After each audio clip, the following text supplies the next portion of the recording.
Di sini saya akan membacakan materi mengenai kreativitas dan keinovasian dalam kewirausahaan untuk mata kuliah Technopreneurship. Tujuannya yaitu yang pertama memahami cara berpikir kreatif, memahami cara bertindak inovatif, serta memahami hasil berpikir kreatif dan inovatif.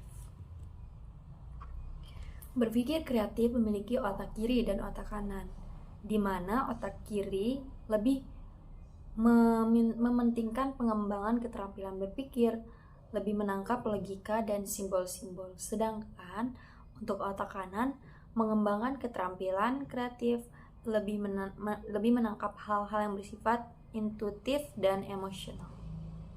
Wirausaha selalu menggunakan otak kiri untuk mengembangkan keterampilan berpikir dan otak kanan untuk belajar mengembangkan keterampilan kreatif. Ciri-ciri kewirausahaan yang menggunakan otak kanan. Yang pertama, selalu bertanya apa ada cara yang lebih baik. Yang kedua, selalu menantang kebiasaan, tradisi, dan rutinitas. Yang ketiga, berefleksi atau merenungkan dan berpikir secara mendalam. Yang keempat, berani bermain mental, mencoba melihat masalah dari perspektif yang berbeda.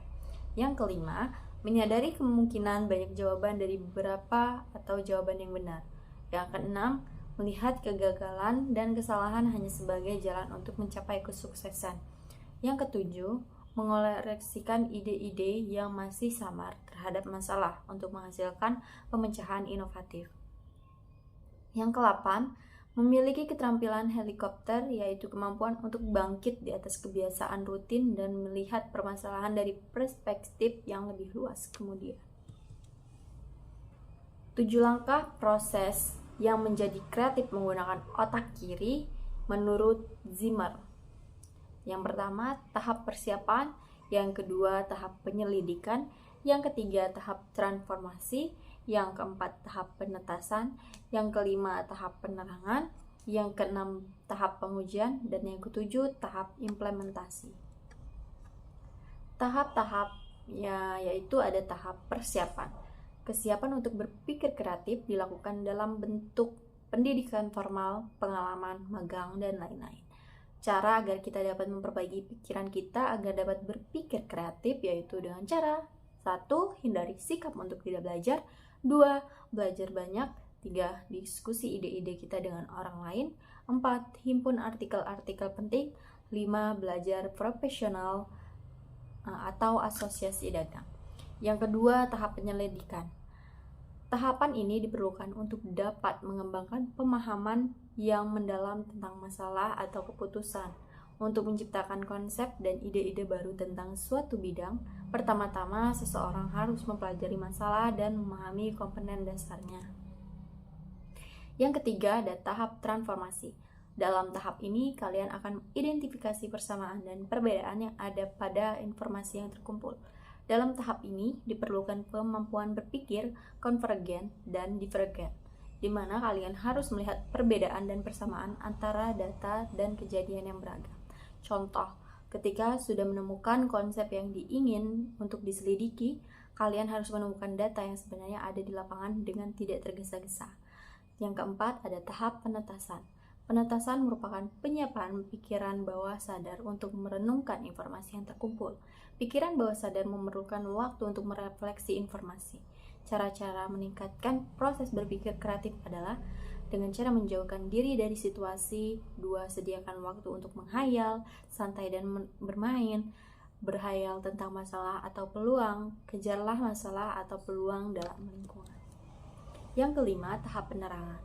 Penerangan akan muncul pada tahap penetasan, yaitu ketika terdapat pemecahan spontan yang menyebabkan adanya titik terang.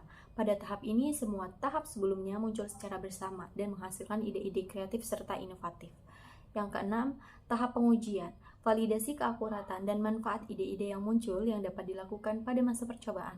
Proses simulasi, tes pemasaran, pembangunan prototipe, dan aktivitas-aktivitas lain yang dirancang untuk membuktikan ide-ide baru yang akan diimplementasikan. Yang ketujuh, tahap implementasi. Tahap transformasi ide ke dalam praktik bisnis. Berinovasi. Inovasian adalah kemampuan menerapkan pemecahan persoalan secara kreatif dan menciptakan peluang untuk meningkatkan atau memperkaya kehidupan manusia. Zimmer 1996. Inovasi memiliki beberapa makna penting yang mencakup hal sebagai berikut. Yang pertama, inovasi sebagai pembaruan. Yang kedua, inovasi sebagai perubahan. Yang ketiga, inovasi sebagai keunggulan. Inovasi sebagai pembaruan yaitu inovasi pada hakikatnya adalah pembaruan yang menghasilkan nilai tambah baru bagi penggunanya. Objek inovasi adalah nilai tambah suatu produk, proses, atau jasa. Inovasi selalu berarti baru. Parameter kunci dari inovasi adalah nilai tambah bagi pengguna. Inovasi sebagai perubahan. Dilihat dari dimensi waktu, inovasi lebih menekan pada objek yang baru, akan tetapi sebenarnya lebih menekankan pada proses baru yang dapat mengakibatkan objek baru. Inovasi mengacu pada pengubah sesuatu. Inovasi sebagai keunggulan. Dengan inovasi berarti kita menciptakan keunggulan-keunggulan dalam bentuk yang baru. Inovasi bisa dalam berbentuk seperti inovasi produk, proses, metode, teknologi, dan manajemen. Ada beberapa hambatan dalam kreativitas. Yang pertama yaitu hanya mencari right answer. Yang kedua, berfokus pada pemikiran logika. Yang ketiga, berlindung pada aturan yang berlaku. Yang keempat, menjadikan sesuatu terlalu spesialisasi, harus eksploratif. Yang kelima, menghindari ketidakjelasan. Yang keenam, takut dianggap bodoh. Yang ketujuh, takut menghadapi kegagalan atau kesalahan. Yang kedelapan, mempercayai bahwa dirinya tidak kreatif. Persyaratan berpikir kreatif. 1. Perlu persiapan, pendidikan formal dan informal. Usaha kumpulkan sebanyak mungkin ide, jangan dievaluasi terlebih dahulu. Inkubasi, menggabungkan ide-ide yang sudah ada sehingga muncul ide embrio baru. Pengertian, memahami persoalan, permasalahan secara mendalam. Yang kelima, evaluasi pilihan terbaik dari segi biaya, hukum, dan sebagainya. Mungkin itu saja yang dapat saya sampaikan. Mohon maaf bila ada salah kata. Saya ucapkan terima kasih. Wassalamualaikum warahmatullahi wabarakatuh. Bye-bye.